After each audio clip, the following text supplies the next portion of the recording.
தூத்துக்குடி சாத்தான்குளம்ல ஜெயராஜ்க்கும் ஃபீனிக்ஸ்க்கும் நடந்த அநியாயம் பற்றி நிறைய பேர் சோஷியல் மீடியாவில் அவங்களுடைய கருத்து தெரிவிச்சிட்டு இருக்காங்க. முக்கியமாக இந்த நியூஸ் வேற லெவலில் ரீச் ஆகணும் அப்படின்னா செலிபிரிட்டிஸ் அவங்களுடைய சப்போர்ட் நம்ம எல்லாருக்குமே ரொம்ப தேவை அப்படின்னு தான் சொல்லணும். இதுக்கு முன்னாடி அப்ராட்ல ஜார்ஜ் ஃப்ளாய்ட் அப்படிங்கிறவருக்கு நடந்த கொடுமை பற்றி நிறைய பேர் பேசுனதுனால தான் அவங்க எல்லாருக்குமே தகுந்த தண்டனை கிடைச்சிது.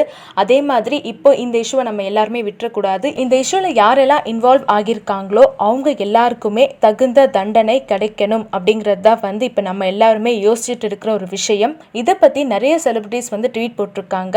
அவங்க யாரெல்லாம் என்னென்ன சொல்லியிருக்காங்க அப்படிங்கிறத இப்போ நம்ம பார்க்க போகிறோம். சமூக அநீதிக்கு எப்பவுமே எதிராக குரல் கொடுக்கிற வரலட்சுமி சரத்குமார் என்ன சொல்லியிருக்காங்க அப்படின்னு பார்த்தீங்கன்னா, ஒரு விஷயம் தப்புனா அது கண்டிப்பா தப்பு தான் அப்படிங்கிற மாதிரி சொல்லியிருக்காங்க. அது யாரா இருந்தாலும் சரி அது தப்பு தான். எனக்கு ரொம்ப ஷாக்கிங்கா இருக்கு இந்த மாதிரி இன்சிடென்ட் நடந்தது. அதே மாதிரி இந்த இன்சிடென்ட்னால என்டையர் போலீஸ் ஃபோர்ஸையும் நம்ம தப்பு சொல்ல முடியாது. அந்த ரெண்டு சாடிஸ்டிக் போலீஸ்னால தான் இந்த விஷயம் நடந்திருக்கு. அவங்க ரெண்டு பேருக்குமே தகுந்த தண்டனை கிடைக்கணும் அப்படிங்கிற மாதிரி சொல்லியிருக்காங்க. ஐஸ்வர்யா ராஜேஷ் என்ன சொல்லியிருக்காங்க அப்படின்னு பார்த்தீங்கன்னா, இந்த இன்சிடென்ட் ரொம்ப ஹாரிஃபைங்கா இருக்கு.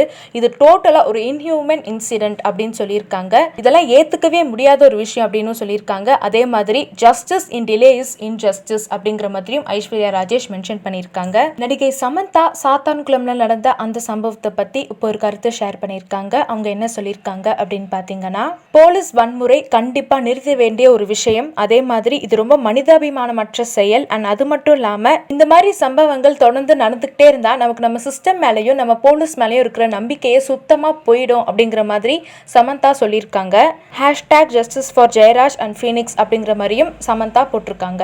ஜெயம் ரவி சமீப காலமா அவருடைய திரைப்படங்கள்ல ஏதாவது ஒரு சோஷியல் மெசேஜ் இருக்கணும் அப்படிங்கிற மாதிரி கான்சென்ட்ரேட் பண்ணி தான் ஃபிலிம்ஸ் சூஸ் பண்ணிட்டு இருக்காரு. அண்ட் இப்போ இந்த சொசைட்டில நடந்திருக்கிற இந்த விஷயம் அவரை ரொம்பவே பாதிச்சிருக்கு அப்படின்னே சொல்லலாம். அவர் என்ன போட்டிருக்காரு அப்படின்னு பாத்தீங்கன்னா, சட்டத்தை தாண்டி யாருமே உயர்ந்தவங்க இல்ல. அதே மாதிரி சட்டம்னு வரும்போது எந்த பார்ஷியாலிட்டியும் இருக்கக்கூடாது. இந்த மனிதாபிமான மற்ற செயலுக்கு கண்டிப்பா ஜஸ்டிஸ் கிடைச்சே தீரணும் அப்படிங்கிற மாதிரி ஜெயம் ரவி சொல்லியிருக்காரு. ஹன்சிகா என்ன சொல்லியிருக்காங்க அப்படின்னு பாத்தீங்கன்னா, இது கேட்கவே ரொம்ப பயங்கரமா இருக்கு அப்படின்னு சொல்லியிருக்காங்க.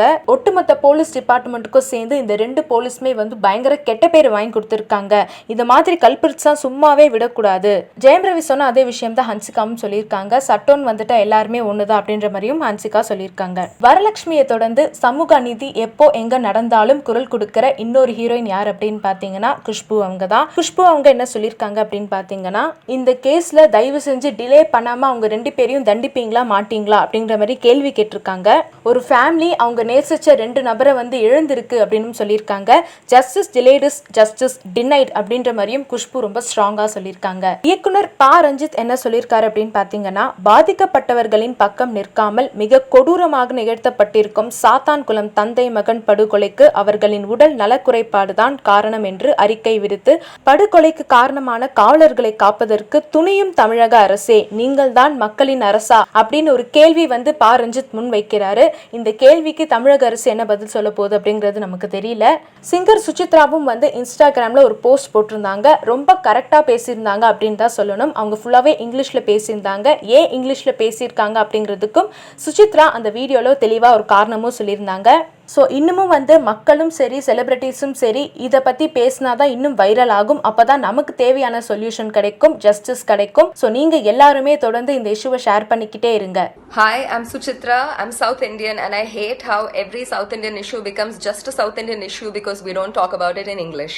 So this video is in English and it is to explain in graphic detail what happened to Jayaraj and his son Phoenix during this past 1 week in a town in my state called Thoothukudi or Tuticorin. This treatment cannot be meted out even to serial killers, and these two gentlemen were completely innocent, and this is what the police did to them. This happened in Tuticorin. First, their knees were smashed with sticks or lathis. Their knees were completely crushed and smashed. Next, their faces were pushed against a wall and blows were rained on their backs and bottom till it ripped and bled. They were stripped completely and not even their underwear was spared. They were completely stripped naked and thrown into jail. The gates were locked, but we know for a fact that this is what happened behind the gates. They were taken to a spot where there were no CCTV cameras, and steel-tipped wooden lathis or batons or batons or sticks were shoved up their buttholes several times. And there was also a great deal of torture and damage inflicted on their genitalia, because eyewitnesses of the body have stated, they've said that both the genital region and the backside were completely ripped and mangled. Their chest hair was ripped out in tufts. And 3 times during the course of this entire torture, their clothes, their blood-soaked clothes were sent back to their house, and fresh clothes were demanded, and those would go back blood-soaked, and this happened 3 times. After a phony trial with a magistrate, this was arranged by the police, the 2 were taken back into custody, and 2 days later they've been pronounced dead due to heart failure and fever. These were hardworking, lower middle class, Tamil speaking people. You're not. Please tell their story or share this one. Right now, 2 cops have been suspended and a few have been transferred.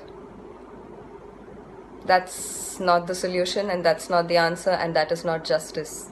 This case cannot close like this. Please do not let it close unless and until we get the same justice George Floyd's murderers did. This was systematic, just like George Floyd's murder. Let's fight this system. Whichever part of the world you're in, please share the story. Justice for Jairaj and Phoenix, and that's spelled Phoenix. Do not let this die.